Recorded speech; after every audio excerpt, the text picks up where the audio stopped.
টি herb একারের লেখা secrets of the millionaire mind.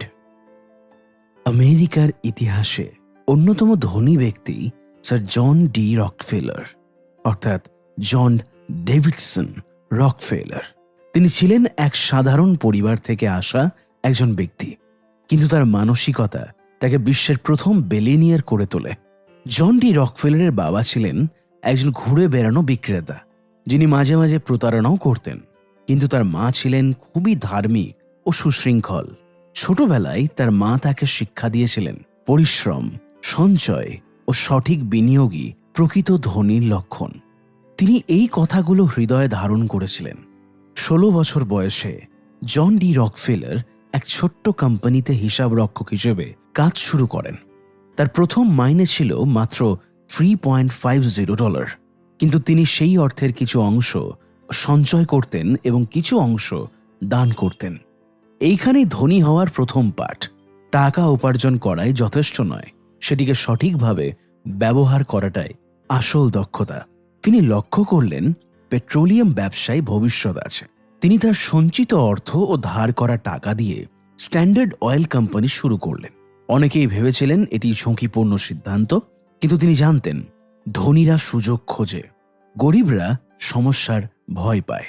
তিনি সব সময় বলতেন, আমার সম্পদের মূল ভিত্তি আমার সিদ্ধান্ত নেওয়ার ক্ষমতা। তার স্ট্যান্ডার্ড অয়েল কোম্পানি দ্রুতই পুরো আমেরিকার তেল শিল্পের 90% নিয়ন্ত্রণ করতে শুরু করে। এতে তিনি বিশ্বের প্রথম বিলিয়নিয়ার হয়ে ওঠেন। কিন্তু তিনি শুধু নিজের জন্য টাকা রাখেননি, তিনি শত শত স্কুল, হাসপাতাল এবং গবেষণা কেন্দ্র তৈরি করেছিলেন। তিনি বিশ্বাস করতেন টাকা শুধু নিজের জন্য নয়, বরং সঠিক জায়গায় বিনিয়োগ করতে হয়। জন ডি রকফেলার প্রমাণ করেছেন সঠিক মানসিকতা ও পরিকল্পনা থাকলে যে কেউ গরিব থেকে ধনী হতে পারে। Secrets of the millionaire mind বইয়ের শিক্ষা তার জীবনেও দেখা যায়। ধনী হতে গেলে প্রথমেই নিজের চিন্তাভাবনা বদলাতে হয় এবং টাকার প্রতি ইতিবাচক দৃষ্টিভঙ্গি তৈরি করতে হয়। আজ আমরা ঢুকে পড়ছি সেই মানসিকতার গভীরে, যেটা একজন ধনী মানুষকে আলাদা করে তোলে দরিদ্র মানুষের থেকে। টি হার্ভ একার তার বিখ্যাত বই সিক্রেটস অব দ্য মিলেনিয়ার মাইন্ডে বলেন, অর্থনৈতিক বাস্তবতা যতটা না বাইরের, তার থেকেও বেশি তা আমাদের ভেতরের। ধনী মানুষ বিশ্বাস করে আমি আমার জীবন সৃষ্টি করি, আর দরিদ্র মানুষ বিশ্বাস করে আমার জীবনে যা ঘটে তা নিয়ন্ত্রণের বাইরে। চলো একটা ছোট গল্প দিয়ে শুরু করি। হেনরি আর লুকাস দুজনেই একই কলেজ থেকে পাশ করেছে। একই গ্রামে জন্ম, একই রকম আইকিউ, কিন্তু আজ 15 বছর পর দেখা যাচ্ছে হেনরি একটা সফল বিজনেস চালাচ্ছে, আর লুকাস আজও দিন আনে দিন খায়। কেন এরকম? এটা শিক্ষার পার্থক্য নয়, এটা পার্থক্য চিন্তা ধরনের। ধনী মানুষ নিজেকে নিজের জীবনের চালক ভাবে।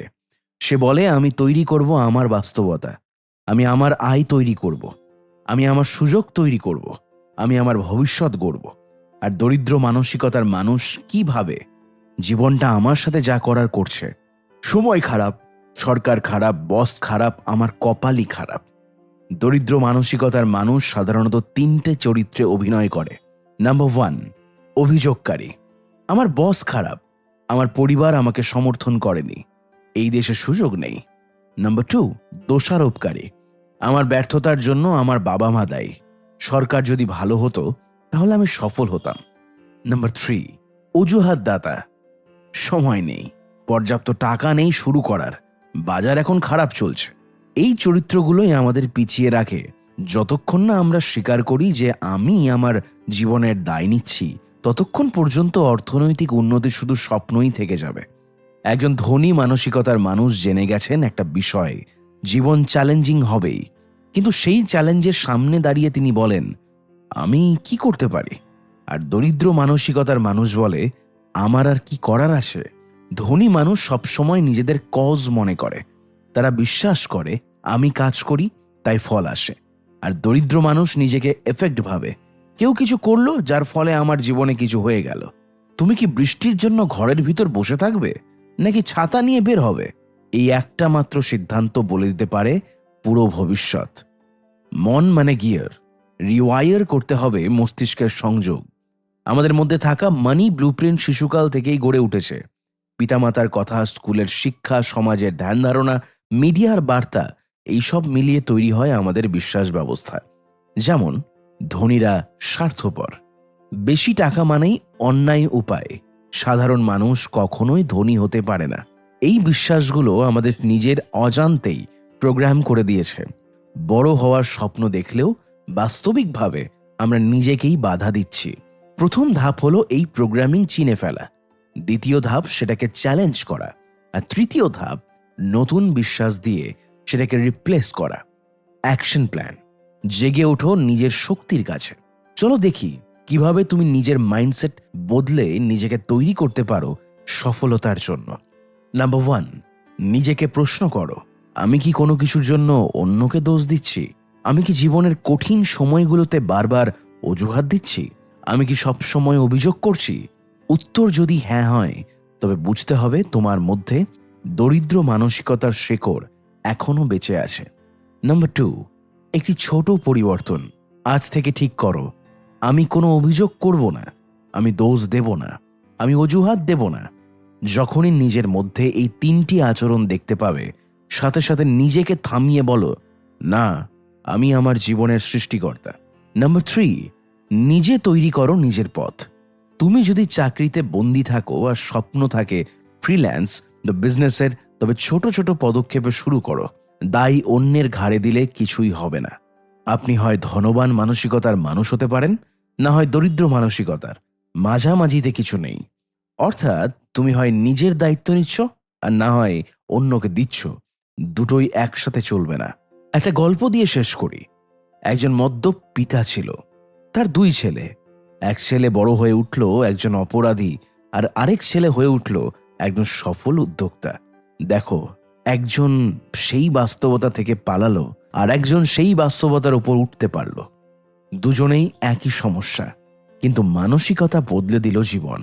যতক্ষণ না তুমি বিশ্বাস করো তুমি নিজেই নিজের জীবনের স্রষ্টা, ততক্ষণ পর্যন্ত কোনো প্ল্যান, কোনো কোর্স, কোনো ব্যবসা তোমাকে ধনী বানাতে পারবে না। আজ থেকে শুরু করো নিজের জীবনের দায়িত্ব নেওয়া, কারণ বাস্তবতা হলো এমন কিছু যা তুমি তৈরি করো, না হলে অন্য কেউ তোমার জন্য তৈরি করে। মূল ধারণা 1, the wealth files. 17 ways rich people think and act differently from poor and middle class people. ধনীদের চিন্তা ও আচরণের 17টি ভিন্নতা। বুঝে দেখো, অর্থ এক খেলা, আর সেই খেলায় জয়ী হয় সেই যার মন তৈরি হয় বিজয়ের জন্য। ধনী, গরিব, মধ্যবিত্ত, এদের মধ্যে পার্থক্য টাকা দিয়ে নয়, পার্থক্যটা পড়ে চিন্তা আর আচরণের ধরনে। এখানে আলোচনা করা হয়েছে 17টি ওয়েলথ ফাইলস, যেগুলোর মধ্যে লুকিয়ে আছে ধনীদের মানসিক গঠন, দৃষ্টিভঙ্গি আর জীবনযাত্রার কৌশল। Wealth file #1। ধনী মানুষ ভাবে, আমি আমার জীবন সৃষ্টি করি। দরিদ্র মানুষ ভাবে, জীবন আমার সাথে যা করার করেছে। সফলতা মানেই নিয়ন্ত্রণ নিজের হাতে নেওয়া। Wealth file #2। ধনী মানুষ টাকা কামাতে প্রতিশ্রুতিবদ্ধ থাকে, দরিদ্র মানুষ শুধু টাকার কথা ভাবে। ধনীরা বলে, আমি ধনী হবই। তারা টাকার জন্য কোনো মেবি রাখে না, তারা নির্দিষ্টভাবে পরিকল্পনা করে, দায়িত্ব নেয়। দরিদ্র বা মধ্যবিত্ত শ্রেণীর মানুষ স্বপ্ন দেখে, কিন্তু সেই স্বপ্নকে বাস্তবে পরিণত করতে প্রতিজ্ঞাবদ্ধ নয়। তারা বলেই, আমি যদি ধনী হতাম, কিন্তু ধনী হওয়ার জন্য কাজ করে না। Wealth file #3। ধনী মানুষ বড় ভাবে, দরিদ্র মানুষ ছোট ভাবে। ধনীরা জানে তাদের চিন্তার সীমা যত বড়, তাদের প্রভাব তত ব্যাপক। তারা সুযোগের কথা ভাবে, কাজ দেয় মানুষকে, কমিউনিটি গড়ে তোলে। দরিদ্র মানুষ শুধু নিজের পরিবারের কথা ভাবে, আমার চললেই চলবে, অল্পেই সন্তুষ্ট। অথচ বড় চিন্তা না করলে বড় ফলাফলও আসবে না। Wealth file #4। ধনী মানুষ সুযোগের উপর ফোকাস করে, দরিদ্র মানুষ বাধার দিকে তাকায়। একজন ধনী যখন একটা বিজনেস আইডিয়া দেখে, সে ভাবে কিভাবে এটা সফল করা যায়। দরিদ্র বা মধ্যবিত্ত ভাবে, যদি না চলে, যদি লস হয়। একই ঘটনা, ভিন্ন দৃষ্টিভঙ্গি, একজন এগিয়ে যায় আর একজন পিছিয়ে পড়ে। Wealth file #5। ধনী মানুষ অন্য সফল লোকেদের প্রশংসা করে, দরিদ্র মানুষ তাদের সমালোচনা করে। ধনীরা দেখে অন্যের সফলতা আর শেখে, আর দরিদ্র ভাবে ও নিশ্চয়ই ধোঁকাবাজি করে টাকা কামিয়েছে। এই ঈর্ষা আর নেতিবাচকতা অর্থপ্রাপ্তির পথে বড় বাধা। Wealth file 6। ধনী মানুষ সফল ও ইতিবাচক লোকের সঙ্গে মেশে, দরিদ্র মানুষ নেতিবাচক বা ব্যর্থ মানুষদের সান্নিধ্যে থাকে।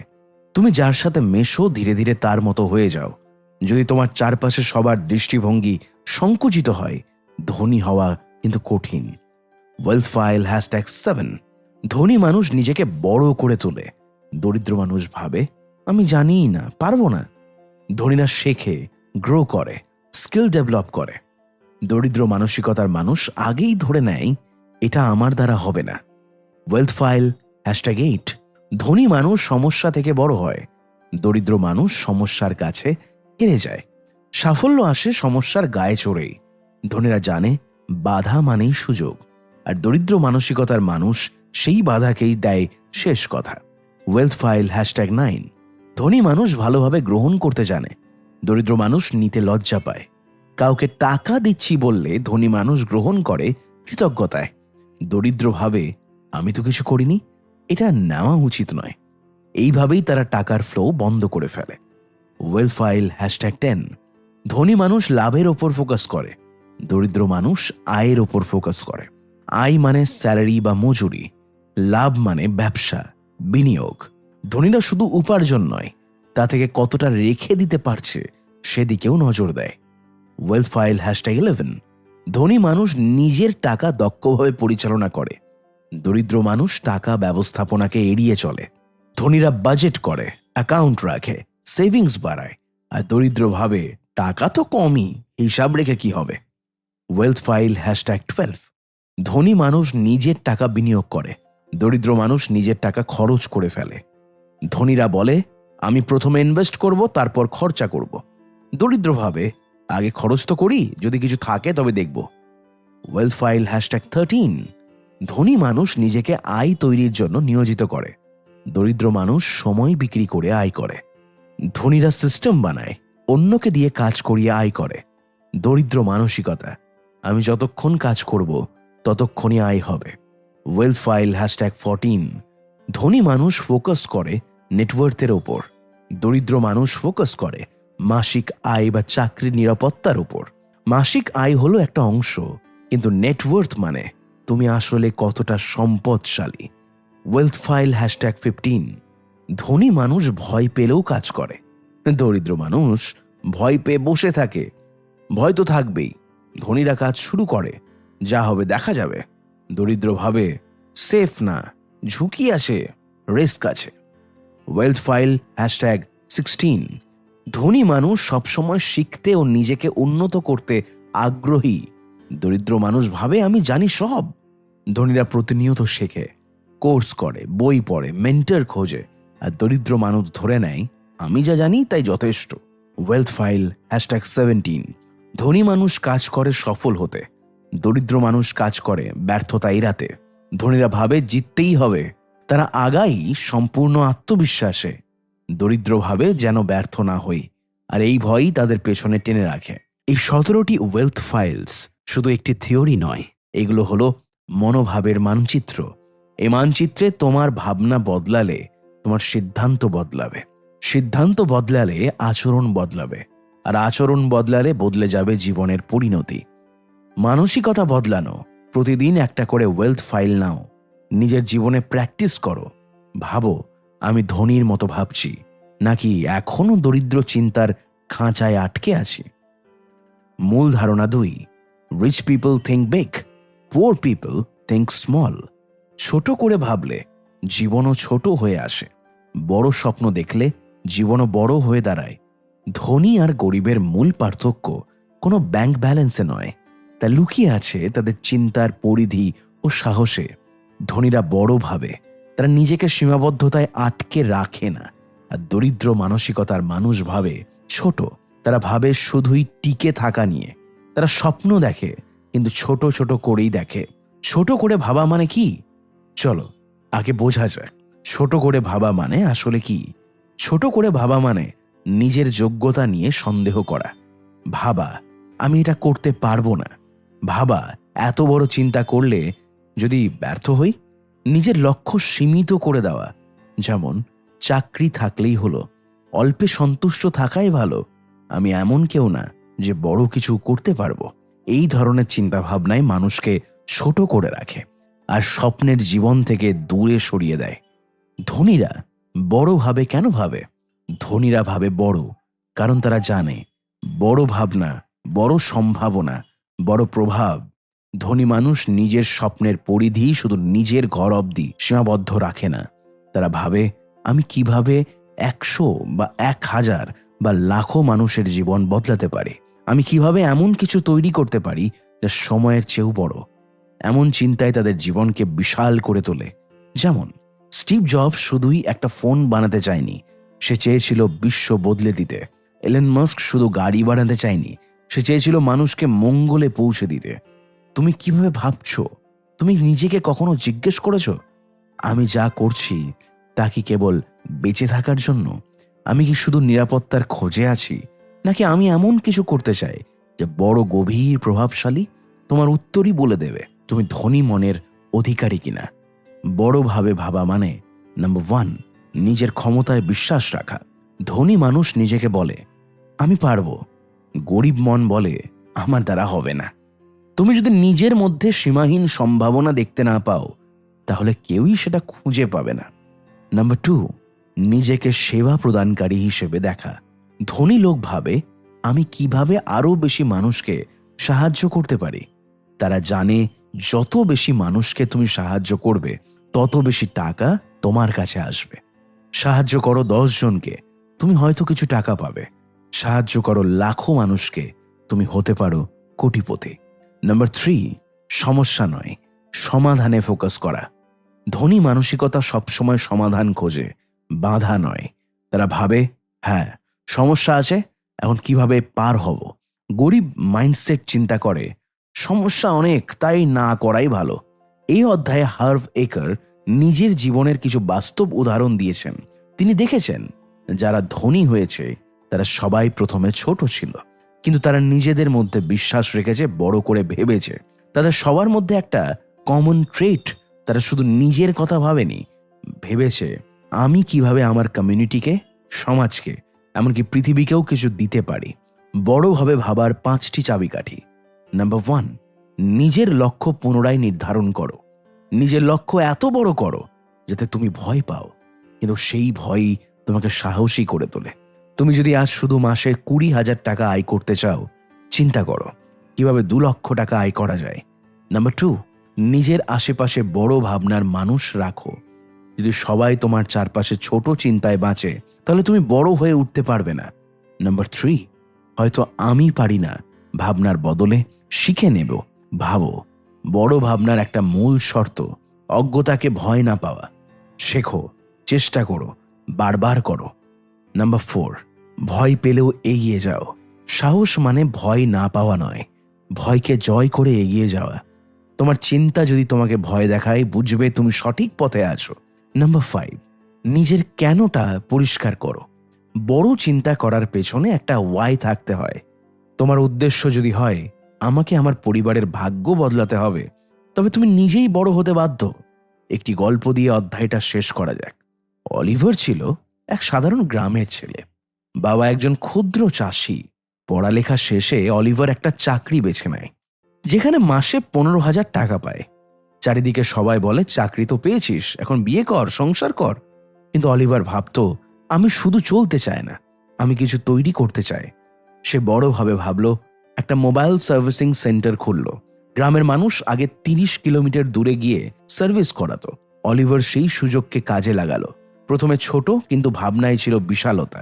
আজ অলিভার 3টে দোকান, 12টা কর্মচারী এবং মাসে 3 লাখের ওপর আয়। এটাই বড় চিন্তার জাদু। যদি তুমি ছাত্র হও, ভাবো তুমি কিভাবে তোমার কমিউনিটির মধ্যে জ্ঞান বিতরণ করতে পারো। যদি তুমি চাকরি করো, ভাবো তুমি কিভাবে কোম্পানির ভ্যালু 10 গুণ বাড়াতে পারো। যদি তুমি ব্যবসা করো, ভাবো তুমি কিভাবে হাজার হাজার কাস্টমারকে সাহায্য করতে পারো। তুমি যদি প্রতিদিন সকালে এই প্রশ্ন করো, আজ আমি কিভাবে বড় কিছু করতে পারি, তবে জীবন নিজেই তোমার সামনে দরজা খুলে দেবে। বড় ভাবো, সাহস রাখো, স্বপ্ন দেখো। নিজেকে বলো, আমি বড় হওয়ার জন্য জন্মেছি, আমি পারবো, কারণ আমি বিশ্বাস করি। বড় চিন্তায় বড় জীবন গড়ে। ছোট হয়ে বাঁচো না, বড় হয়ে ভাবো, কারণ তুমি যত বড় ভাবতে পারবে জীবনও তোমাকে তত বড় করে তুলবে। মূল ধারণা 3, rich people choose to get paid based on results, poor people choose to get paid based on time. সময় বেচে জীবন কেটে যায়, কিন্তু ফল বেচে ভাগ্য গড়ে ওঠে। আজ আমরা এক ভয়াবহ বাস্তবতার মুখোমুখি হব। এমন এক মানসিকতা নিয়ে কথা বলবো যেটা তোমার পুরো আয় পদ্ধতি এবং জীবনের দৃষ্টিভঙ্গি একদম বদলে দিতে পারে। ধনী মানুষ ফলাফলের ওপর ভিত্তি করে আয় পেতে চায়, গরিব মানুষ সময়ের ভিত্তিতে আয় করতে চায়। এই একটা লাইনই বলে দেয় কেন অনেক মানুষ সারা জীবন হাড় ভাঙা খেটে খায়, তবুও মুক্তি পায় না। আবার কেন কিছু মানুষ মাত্র কয়েক ঘন্টা কাজ করেও কোটিপতি হয়ে যায়। ধরো 2 জন ব্যক্তি আছে। নাম্বার 1, একজন প্রতি ঘন্টায় 500 টাকা আয় করে, দিনে 8 ঘন্টা কাজ করে, মানে একদিনে 4000 টাকা। আরেকজন নাম্বার 2 একটি অ্যাপ তৈরি করেছে, সে দিনে কিছুই না করেও 10,000 টাকা আয় করে শুধুমাত্র তার অ্যাপ ব্যবহার হওয়ার জন্য। প্রথম জন তার সময় বিক্রি করছে, দ্বিতীয় জন বিক্রি করছে ফলাফল। সময়ের ভিত্তিতে আয় করার ফাঁদ। দরিদ্র ও মধ্যবিত্ত মানসিকতার মানুষ সাধারণত ভাবে, আমি যত বেশি সময় কাজ করব তত বেশি আয় করব। তাদের জীবনের পুরো কাঠামোই এমনভাবে তৈরি হয় যে তারা সময়কে টাকার সমান মনে করে। এই মানসিকতার সমস্যা কি? সময় সীমিত, দিনে মাত্র 24টি ঘন্টা। তুমি যত খুশি কাজ করতে চাও, একটা সীমার পর আর পারবে না। আয় বন্ধনযুক্ত। অসুস্থ হলে বা কাজ না করলে ইনকাম বন্ধ, অর্থাৎ তুমি নিজের স্বাধীনতার বিনিময়ে আয় করছো। তুমি কোনো সম্পদ গড়ে তুলছো না, শুধুই বেঁচে থাকার লড়াই। এটাই হচ্ছে জীবন বেঁচে দিন গোনা। ধনী মানসিকতার মানুষ ভাবে, আমি এমন কিছু বানাবো, এমন কিছু করব যার জন্য আমাকে বারবার সময় দিতে হবে না, কিন্তু বারবার আয় আসবে। তারা বুঝে গেছেন সত্যিকারের ধনী হওয়ার উপায় একটাই, প্যাসিভ ইনকাম বা ফলাফলের ভিত্তিতে আয়। তাদের আয় আসে ব্যবসা থেকে, বিনিয়োগ থেকে, কপিরাইট রয়্যালটি থেকে, সফটওয়্যার বা প্রোডাক্ট থেকে, এমনকি আইডিয়া থেকেও। এই অধ্যায়ে টি হার্ভ একার বলেন, প্রথম দিকে তিনিও সময়ের ভিত্তিতেই কাজ করতেন, চাকরি করে কিংবা পার্ট টাইম জব করে। কিন্তু তারপর যখন তিনি নিজে একটি ফিটনেস স্টোর চালু করলেন এবং দেখতে পেলেন মানুষ তার অবর্তমানে দোকান থেকে পণ্য কিনছে, তখনই তিনি প্রথমবার বুঝলেন ফলাফলের ভিত্তিতে আয় কাকে বলে। তিনি তখনই সিদ্ধান্ত নিলেন এই পথেই জীবনের মূল পথ হবে। উদাহরণ, শিক্ষক বনাম কোর্স ক্রিয়েটর। একজন শিক্ষক দিনে 6 ঘন্টা ক্লাস নেন, মাসে পান 30,000 টাকা। আয় ইজ ইকুয়ালস টু সময়ের ওপর নির্ভর। আরেকজন একই বিষয় নিয়ে একটি অনলাইন কোর্স বানালেন, একবার বানিয়ে ফেললেন, এরপর সেটা হাজার হাজার মানুষ কিনছে। আয় ইজ ইকুয়ালস টু ফলাফলের ওপর নির্ভর। প্রথমজন প্রতি মাসে নতুন করে সময় দিতে বাধ্য, দ্বিতীয়জন একবার কাজ করে বহুবার ফল পাচ্ছেন। মানসিকতার পার্থক্য। চাকরি বনাম উদ্যোগ। চাকরি, আমি এই কোম্পানিকে আমার সময় দিচ্ছি, বদলে তারা আমাকে টাকা দিচ্ছে। উদ্যোগ, আমি এমন কিছু বানাচ্ছি যা হাজার হাজার মানুষের কাজে লাগবে, ফলে তারাই আমাকে টাকা পুরস্কৃত করবে। ধনীরা নিজের সময়কে এক্সচেঞ্জ করে না, তারা সময় ব্যবহার করে মূল্যবান কিছু তৈরি করতে। ফলাফলের ভিত্তিতে আয় করার 7টি উপায়। নাম্বার 1, নিজের স্কিল বা জ্ঞান দিয়ে কোর্স তৈরি করো। নাম্বার 2, ই-কমার্স বা অনলাইন পণ্য তৈরি করা। Number 3, digital product, ebook, software, design template তৈরি করো। Number 4, YouTube, blog, podcast, content তৈরি করো যা বারবার ভিউ হবে। নাম্বার 5, ইনভেস্টমেন্ট, শেয়ার বাজার বা রিয়েল এস্টেট থেকে আয়। নাম্বার 6, অ্যাফিলিয়েট মার্কেটিং, অন্যের পণ্য বিক্রি করে কমিশন। নাম্বার 7, রয়্যালটি, গান, বই, আর্টওয়ার্ক ইত্যাদির মাধ্যমে। তুমি যেখানেই থাকো, যেভাবেই থাকো, একটা প্যাসিভ ইনকাম সোর্স তৈরি করাই এই অধ্যায়ের মূল শিক্ষা। একটি গল্প দিয়ে অধ্যায়টি শেষ করা যাক। সামান্থা ছিলেন একজন সাধারণ স্কুল শিক্ষিকা। 8টা থেকে দুপুর 2টো পর্যন্ত তিনি ক্লাস করতেন, তারপর হোম টিউশন করতেন। আয় সীমিত, সময় বিক্রি হচ্ছে, একদিন তিনি এই অধ্যায়ের একটি লাইন পড়লেন, don't trade time for money, create something that pays you for value. তিনি সিদ্ধান্ত নিলেন নিজের ইংরেজি শেখার দক্ষতা নিয়ে একটি ইউটিউব চ্যানেল খুলবেন। প্রথমে ভয় লাগতো, কেউ দেখবে তো, কিন্তু তিনি চালিয়ে গেলেন। আজ 2 বছর পর তার সাবস্ক্রাইবার 1 লাখ প্লাস, আর প্রতি মাসে ইউটিউব থেকে ইনকাম 50,000-এরও বেশি। একজন শিক্ষক, একজন ডিজিটাল উদ্যোক্তা, আর যার আয় সময়ের উপর নির্ভর করে না, বরং তার মেধা ও ফলাফলের উপরও নির্ভর করে। নাম্বার 1, নিজেকে জিজ্ঞেস করো, আমি কি এখন শুধু সময় বিক্রি করছি? তুমি যেখানেই কাজ করো না কেন, প্রশ্ন করো, তুমি কি সময় দিচ্ছ নাকি ফলাফল দিচ্ছ? নাম্বার 2, প্রতিদিন 1 ঘন্টা নিজের স্কিল, আইডিয়া গড়ার পেছনে ব্যয় করো। একটা প্রোডাক্ট, একটা বই, একটা কোর্স, একটা বিজনেস আইডিয়া যা তোমার প্যাসিভ ইনকাম আনতে পারে। নাম্বার 3, শিখো অর্থ বিনিয়োগ ও সম্পদ তৈরি করা। শুধু আয় করলেই হবে না, আয়কে সম্পদে রূপান্তরিত করো। সম্পদই তোমার হয়ে কাজ করবে যখন তুমি বিশ্রামে থাকবে। তোমার সময় অমূল্য, এটা বিক্রি করো না। তোমার মাথায় থাকা একটা আইডিয়া হয়তো তোমার জীবন বদলে দিতে পারে, যদি তুমি তাকে সময় নয়, ফলাফলের জন্য কাজে লাগাও। সময় অমূল্য, কারণ তা আর ফিরে আসে না। তাই তোমার জীবনটাকে এমনভাবে তৈরি করো যেখানে আয় আসে তোমার উপস্থিতি ছাড়াও, তোমার মেধা, উদ্যোগ এবং উদ্ভাবন থেকে। সময়কে দাস বানাও, টাকাকে স্বাধীনতা। মনে রেখো, সত্যিকারের ধনীরা শুধু কাজ করে না, তারা এমন কিছু বানায় যা নিজের মতো করে আয় আনতে থাকে। মূল ধারণা 4, rich people constantly learn and grow, poor people think they already know. জ্ঞান কখনো পূর্ণ হয় না, এটা একটা যাত্রা। ধনীরা সেই যাত্রার পথিক, আর গরিবরা ভাবে তারা পৌঁছে গেছে। তুমি কি কখনো এমন কাউকে দেখেছো যে বলে সব জানি, কিন্তু বাস্তবে জীবনে তেমন কোনো অগ্রগতি নেই? আর একটা মানুষ যাকে তুমি দেখো প্রতিদিন কিছু না কিছু শিখছে, বই পড়ছে, কোর্স করছে, সফলদের কথা শুনছে, অল্প সময়ে তার জীবন পাল্টে যাচ্ছে। এই পার্থক্যের মূল কারণটাই আমরা আজ বুঝব। এই অধ্যায়টি সেই মাস্টার কি যা জীবন ও অর্থনৈতিক সাফল্যের সব দরজা খুলে দেয়। ধনী মানুষ নিয়মিত শেখে ও নিজেকে উন্নত করে।